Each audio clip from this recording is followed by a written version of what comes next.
You want to understand how we lost the war? The Caxter veteran's mandibles snapped with irritation as he cradled his half-empty glass.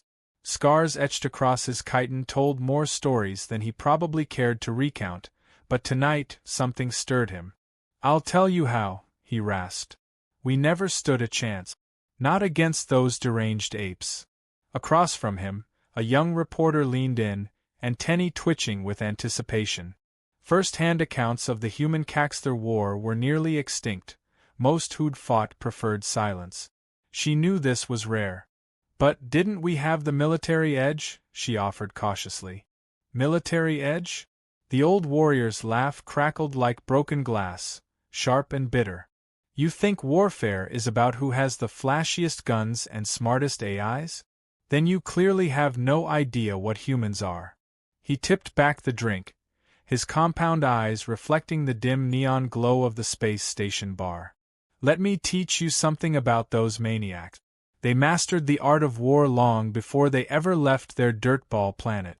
While we were fine-tuning plasma cannons and optimizing energy fields, they were inventing new ways to butcher each other with sharpened scrap metal and volatile chemicals."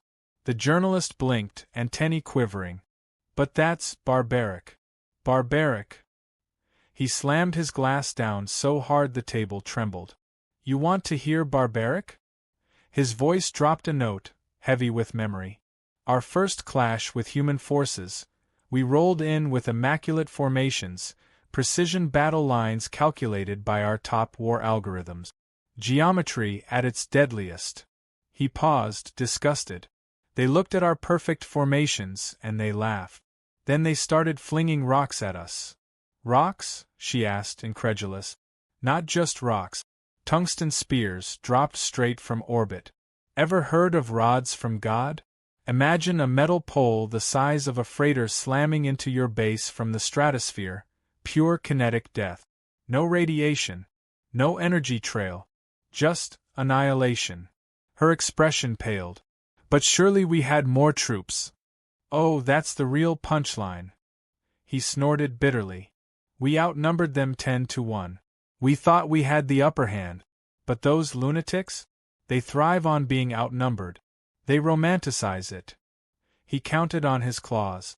"Thermopylae, Agincourt, Rorke's Drift. They've built a mythology around hopeless odds. They turn military disasters into legends, write songs about them, produce epic films. To them, being outnumbered isn't a setback, it's a narrative arc." He signaled for another drink. "You know what kept me up at night after the war? It wasn't their weapons. It was their mindset. They turned war into entertainment. They built games around it." The reporter looked skeptical. "Simulations can't replace real experience." "You're missing the point," he hissed. "They've been training civilians in tactical thinking for generations, through games. Complex, strategic war simulations that evolved from simple play to full-scale battle drills. By the time we met them in combat, their teenagers had more practical exposure to asymmetric warfare than our career officers." He leaned closer, voice low now. "And it goes deeper. Kids play war games. Capture the flag, paintball, laser tag. They grow up breathing combat as sport. It's in their blood. It's fun to them." Her voice wavered. "Isn't that just training?" "No," he growled. "It's creativity.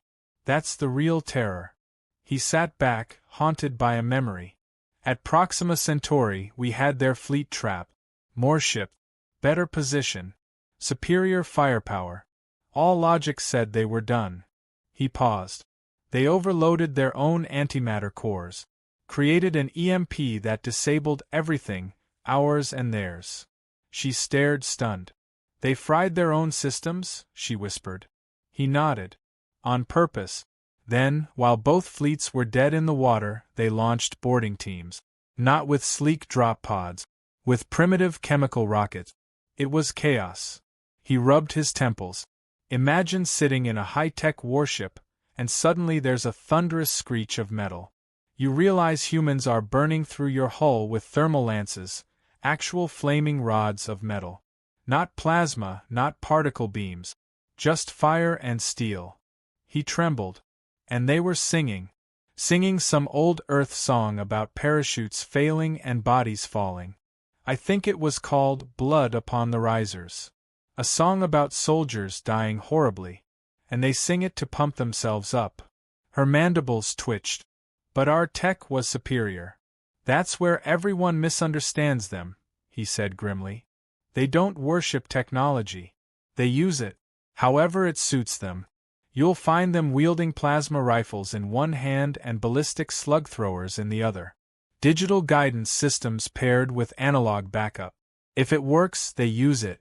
If it breaks, they improvise. He raised a claw, shaking it for emphasis. They even have an expression. There's more than one way to skin a cat. First time I heard it, I asked what species a cat was and why you'd want to skin one. Turns out it's just a metaphor for problem solving. He leaned in. Wrap your head around that. Their culture includes idioms about skinning animals multiple ways. That's the species we went to war with. But our ships were more advanced. You want to talk about ships? He barked. We built graceful cruisers, finely tuned energy channels, perfect symmetry. They built bricks. Steel coffins with engines slapped on the back. Ugly, crude, and terrifyingly effective. Some of their smaller ships didn't even bother with energy shields, just layered armor thick enough to tank direct hit. They didn't care about finesse. Only survival. He downed his next drink in a single gulp. And their weapons? Oh, you haven't even heard the worst part. The old warrior's voice dropped to a grim hush as he traced the rim of his empty glass with a claw. Energy beams, projectiles, kinetic impactors, poison gases, biological agents. If it could harm, maim, or kill, the humans found a way to weaponize it. He leaned closer, his compound eyes narrowing. They even turned ideas into weapons. The journalist blinked. Ideas? He nodded slowly. Information. Stories. Symbols. They call it psychological warfare. Memes, propaganda, misdirection. They didn't just try to crush us with weapons. They aimed to shatter our minds. He tapped his temple with one jagged finger. They studied our culture, learned how we think, what we fear, what binds us, and then? They tore it apart from the inside. She hesitated. But rumors and legends can't defeat an army. He bared his mandibles in something between a sneer and a smile. You'd think so. But toward the end of the war, we had soldiers surrendering without a fight. You know why? Because they believed the humans could smell fear. That they'd die slower if they resisted. Faster if they cooperated. She frowned. That's absurd. Of course it is, he said with a shrug. But the thing about humans is, they don't care if something sounds absurd. All they care about is whether it works. He tossed back the last of his drink and slammed the glass down. You want to know the real reason we lost? The deepest, most terrifying reason. The reporter nodded cautiously. He spoke softly now, as if confessing a personal horror. They enjoy it. She flinched. Enjoy killing? Not always. Some of them do, and those ones are nightmares wrapped in flesh. But for most, it's not about death. It's about the challenge, the puzzle, the thrill of strategy, the satisfaction of solving the unsolvable. He signaled for another drink. They approach war like a game, like a brutal, high-stakes competition. And they're damn good at it. He chuckled bitterly. You know what they did after our surrender? Invited our top brass to a paintball match. Said it would foster diplomacy and post-war healing. Next thing I know, our proudest commanders are crawling through the mud, getting splattered with neon dye while humans laugh like children at a birthday party. The journalist's mandibles twitched in disbelief. That's disturbing. Disturbing doesn't begin to describe it. He exhaled sharply. While we fought for survival, their civilians were crafting miniature replicas of our ships, for fun. Simulating battles in games. Writing elaborate stories about how the war could have gone. The whole of human society was analyzing the war like a sport, dissecting it, enjoying it. He turned toward the viewport. Beyond it, the stars shimmered silently against the black. We were fighting as soldiers. They were fighting as warriors. We brought technology. They brought instinct sharpened by history. We fought because we had to. They fought because they'd been waiting for that war their entire existence. Silence fell for a long beat. Then she asked quietly, "Do you think they'll ever change? Become more peaceful?" He let out a dry, mirthless chitter. Peaceful? Oh, they are peaceful. They call it being civilized. And that's what makes them so damn dangerous. He gestured subtly to a group of humans laughing at the far end of the bar, their voices loud, their faces red with amusement as they arm wrestled and wagered credits. Right now they're playing. Enjoying a harmless contest. But I've seen what happens when you back them into a corner. When something truly threatens their homes, their families, their species. His voice dropped again. They transform. Civilized turns to primal in seconds. And then you understand why no species that's ever warred with them has walked away victorious. Her antennae twitched nervously. Why is that? He looked her dead in the eye. Because humans don't just fight. They become war. They elevate it, refine it, mold it into a work of art. Their violence is choreographed. Their tactics like poetry. Their campaigns, operas of destruction. Compared to them, we're children scribbling math problems while they compose symphonies of fire and blood. He rose slowly, adjusting his worn cloak. His limbs moved with the stiffness of one who had survived too much. "One last thing," he said, turning at the threshold. "Next time someone mocks humans for still using bullets, or calls them savage for keeping standing armies, or laughs at their gladiator games and martial sports, remember this." He pointed a claw to his temple. "They don't cling to the old ways because they're outdated. They keep them because they're useful in ways our superior culture never understood. Every crude weapon, every outdated tactic, has been stress-tested by millennia of bloodshed." He paused. "And if you ever find yourself in a fight with one?" The light of the corridor cast deep shadows across his face. "Surrender. Immediately. Because if you don't, they'll study your weapon, copy it, improve it, and use it to gut you. And the worst part? They'll be humming a cheerful tune the whole time." With a final click of his mandibles, he disappeared through the exit. The journalist sat frozen, the full weight of his words sinking in. Behind her, the human group had launched into another raucous tune, something about a duke and 10,000 men marching up and down a hill. She decided she didn't want to know the lyrics. Some truths were better left unexplored. But just as she began to rise, a shadow fell over her shoulder. One of the humans from the singing group had wandered over and taken the stool beside her. He wore a sharply pressed uniform adorned with ribbons and medals so gaudy they offended her Caxter sense of taste. "Didn't mean to eavesdrop," the human said smoothly, ordering a drink the translator called whiskey. "But I caught a bit of your conversation." He raised a brow. "Your friend got some things right. But he left out the best parts." The reporter blinked. "The best parts?" The human smiled, teeth and all. Her instincts screamed, threat, even as his posture remained relaxed. "Oh yeah," he said, swirling the amber liquid in his glass. "See that guy? He saw us during the war." He leaned in, voice playful. "But that's like judging a performance by only watching the finale. You missed all the rehearsals." He eased onto the barstool with practiced ease, and the journalist instinctively leaned back, unsettled by his effortless self-assurance. "Were you in the war?" she asked cautiously. "Me?" He shook his head, amused.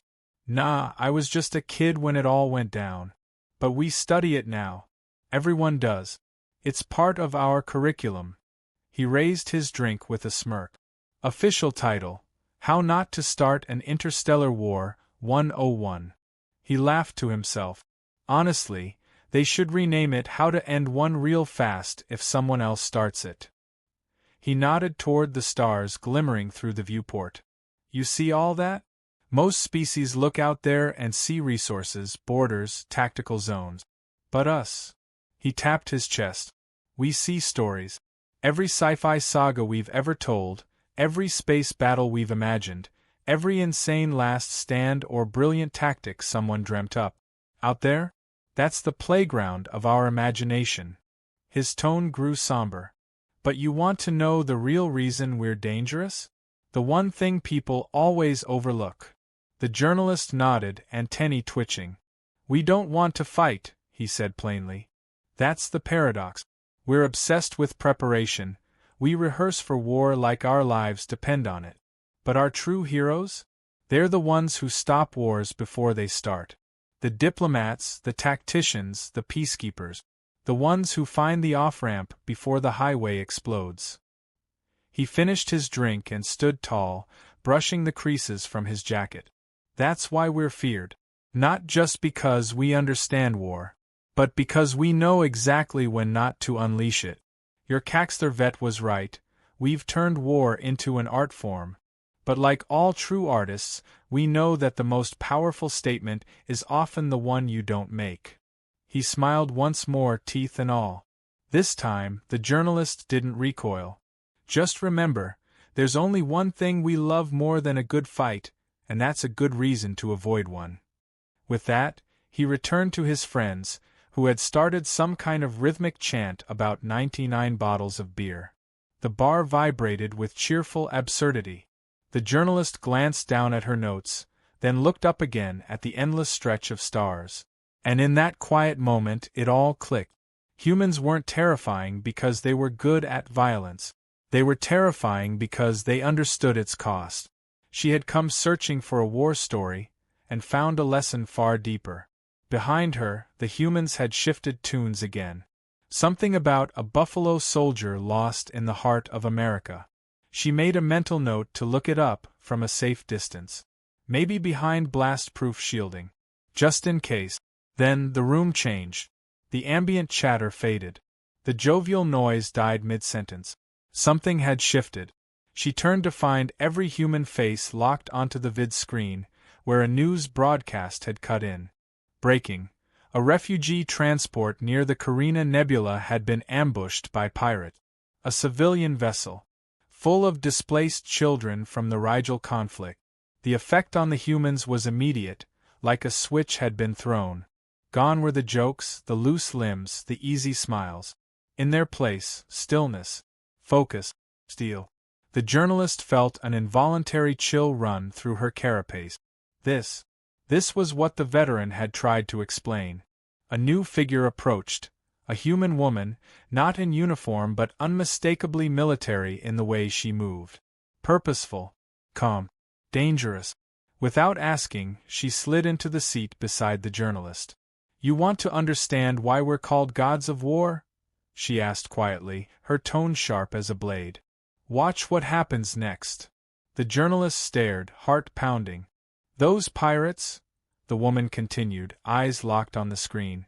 They just made the worst mistake of their lives. Because they attacked civilians? The journalist asked. No, the woman said coldly. Because they broke one of humanity's fundamental rules. You have rules? For war. The human let out a brittle laugh, a sound like ice cracking under pressure. Oh, we have plenty. Code. Protocols. Treaties. Rules of engagement. Conventions written in ink and blood. But some rules? Some are etched into our instincts. On screen, the response had already begun. Humans in the bar were making calls, sending encrypted messages, coordinating like an organism awakening. You see, most species fear us because we fight well, the woman said. But that's not what makes us dangerous. Her eyes burned like twin suns. What makes us dangerous is why we fight. Another name scrolled across the news feed. The refugee ship was carrying over 300 unaccompanied minors. The journalist's mandibles twitched. This isn't about pirates anymore, is it? She asked quietly. No, the woman replied. Not anymore. When someone targets children, the helpless, they revoke the rules. That's when we change. That's when the war becomes something else. A familiar voice cut in. The officer from earlier stepped to their table. Task force is in place. Coordinated signals just lit up across 3 sectors. Someone's been watching these pirates for months. Of course they have, the woman said softly. We don't forget. Ever. On the screen, dozens of ship signatures converged near Karina, not just human. Coalition allies. Defense partners. Entire nations responding. The journalist stared. How? How did you organize this so fast? Simple, the woman replied. Alliances. It's something we're uniquely good at. We don't go to war alone. We bring allies, friends, neighbors. Because we've learned, the most powerful warrior isn't the one with the biggest weapon. It's the one with the most people willing to stand beside them. She pointed to the screen. Those ships? They're not responding to orders. They're responding to principle. Because they know if they ever needed us, we'd do the same. But it's just pirates. The woman's smile disappeared. Her voice turned cold. They attacked children. She paused. In human terms, that means the rules just changed. The screen was now lighting up with emergency transmissions, tactical briefings, rapid response alert. This is when you see why we're different, she said. In standard war, we fight by protocol. But when someone crosses that line, she shook her head. We stop being diplomats. We stop being soldiers. We become something else. The journalist couldn't look away. This, the woman said, her voice like thunder beneath still water, is what your veteran didn't show you. And your historian barely understood. This is the moment we stop holding back. And at that moment, the journalist understood. The humans weren't just warriors. They were a force of nature, disciplined, deliberate, and deeply moral, until someone tore open their restraint. Then they became something terrifying. Righteous. The journalist's question hung in the air. The 2 humans exchanged a glance, a silent agreement passing between them. The officer answered first, voice low but firm. 3 years back, these same pirates hit another transport. Refugees, just like today. We didn't have proof, nothing actionable. But we knew. So we watched. Waited. Built a net around them. Slow, deliberate. We made connections, formed alliances, shared whispers. The journalist leaned in. And now? The woman gave a small, calm smile, and somehow, it was the most unsettling thing she'd seen all night. Now, she said, they've handed us justification, a moral reason. And that's when humans are most lethal, when we can act with conviction and conscience. On the bar's vid screen, the first reports of combat filtered through. The journalist watched, wide-eyed, as ships from over a dozen species moved in fluid unity, cutting off escape vectors, isolating enemy vessels, weaving intricate maneuvers no single fleet could pull off alone.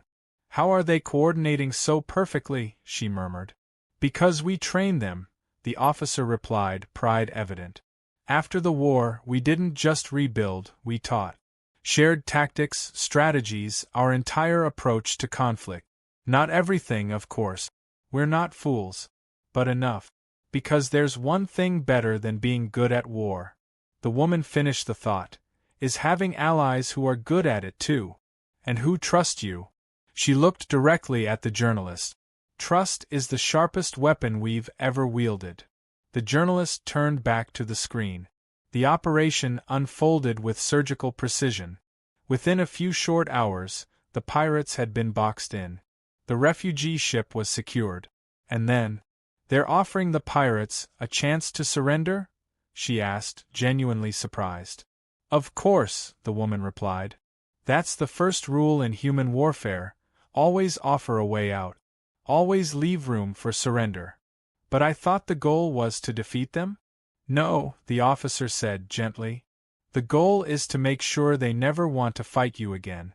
And often, the best way to do that is to show mercy when you have every reason not to. The journalist watched in stunned silence as most of the pirate vessels submitted peacefully. A few ran. A few fought. None escaped. The woman stood up. And that, she said with quiet finality, is why we're feared. Not because we're the most brutal or the most advanced, but because we choose our battles with care, and we end them in ways that prevent new ones. She adjusted her coat. In that moment, the journalist suddenly saw it. Not a civilian jacket, but a war leader's armor disguised in cloth. Her bearing, her authority, unmistakable. "Admiral?" the journalist asked, more in realization than question. The woman nodded. "One last lesson about humans and war," the admiral said. "We're not just skilled at fighting them. We're skilled at ending them. Sometimes with fire. Sometimes with grace. Sometimes with both." The officer nodded in agreement. "The pirates underestimated us because we laugh, drink, and sing. They thought it meant we weren't serious." The admiral smiled faintly. "They forgot the oldest truth about gods." She turned, eyes on the screen where pirate vessels were being towed, and the refugee ship was now surrounded by allied medics and engineers. "Gods can be merciful and terrifying. And humans?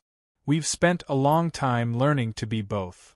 The journalist sat in awe, datapad forgotten in her lap. Humanity hadn't won through numbers or tech or tactics alone. They'd won through something far more profound: the power to inspire others, to lead, to rally entire civilizations to a single cause, to wield violence with precision and mercy with conviction. The singing resumed behind her, but this time it wasn't playful. It was old, resonant. Something about amazing grace and sweet sound. She'd heard humans sing all night. But now she understood. This wasn't noise. This was memory, reflection, mercy. Even gods, it seemed, needed songs to keep their hearts human. As the bar filled with curious newcomers, the journalist noticed a group of younger aliens, students, likely, clustered around an elderly human seated near the far wall. His uniform was different. Ceremonial. Its medals were faded, the fabric worn thin with age and history. "Is it true?" one of the students asked. "About the great memorial?" The old man's eyes lit up with a soft gleam. "You mean the wall?" he asked. "Ah, yes. That's real. Very real." The journalist drifted closer, drawn to this unexpected glimpse of a different kind of war story, one told in stone instead of blood. "Back on Earth," the veteran began, "there's a monument. Simple, really. Just a wall of polished black stone. Reflective. Quiet. Covered in names." "Names?" a young Centaurian asked. "Just names." "Thousands," the old man said. "Tens of thousands. People go there to touch the names. They trace them with fingers. They leave flowers, letters, medals. It's sacred ground." "But why?" another student asked. "Why remember the dead like that?" "Because each name carries a story," the veteran said softly. "A life, a choice, a cost." He looked up, gaze far away. "We don't just honor victories. We remember losses, sacrifices, the price we paid. That's another thing that sets us apart." At that moment the admiral arrived. She took a seat nearby, respectfully silent as the old man continued. "Most civilizations build monuments to their triumph, to generals, conquest, victories." He nodded. "We do that too. But we also carve granite for our failures. We memorialize our mistakes, because if we don't, we'll make them again." "Why honor defeat?" a student asked. The admiral answered this time. "Because every failure holds a lesson. Every name etched into that wall is a chapter in a book written with blood." The veteran nodded.